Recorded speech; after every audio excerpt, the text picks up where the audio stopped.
Ça marche. Bon, je suis Remerand Baptiste, 21 ans, et j'ai fait un master. Pardon, on peut recommencer? Parce que j'ai pas fait de master du tout.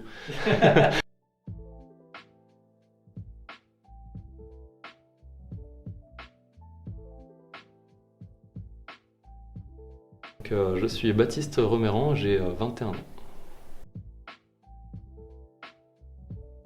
Alors, l'année dernière, donc il y avait le Covid et je ne savais vraiment pas quoi faire arrivé en juin, avril-juin.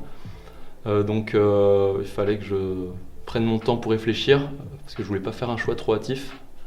Donc, j'ai voulu faire un service civique pour prendre mon temps et aussi découvrir un peu le terrain pour être un peu plus concret encore.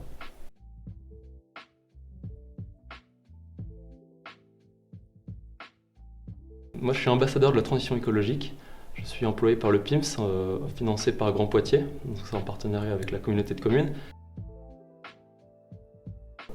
Donc la mission, elle consiste à intervenir sur les 40 communes de Grand Poitiers pour alerter les gens qu'il existe un service qui s'appelle l'Espace Info Énergie, donc c'est un service gratuit fourni par Grand Poitiers pour la rénovation énergétique et la réduction des factures. Donc moi j'ai fait une licence de géographie et aménagement sur Poitiers, dont un semestre à Stockholm en Suède, et j'envisage l'année prochaine de faire un master en expertise et gestion de l'environnement littoral sur Brest. Et donc ce service civique il m'aura surtout servi à rester dans le thème de l'environnement pour motiver un peu ma candidature de l'année prochaine aussi, d'une part, et d'autre part aussi pour découvrir un peu les différents acteurs dans une collectivité notamment, parce que c'est peut-être un projet qui m'intéresserait, travailler dans une collectivité pour l'environnement. Alors le service civique c'est surtout le travail d'équipe, ça, c'est parce qu'on est souvent entre jeunes.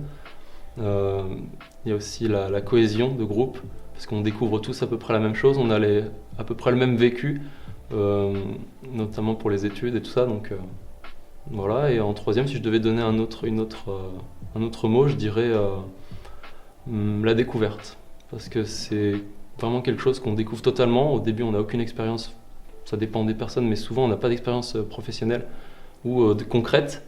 Et le fait d'aller directement sur le terrain, oui,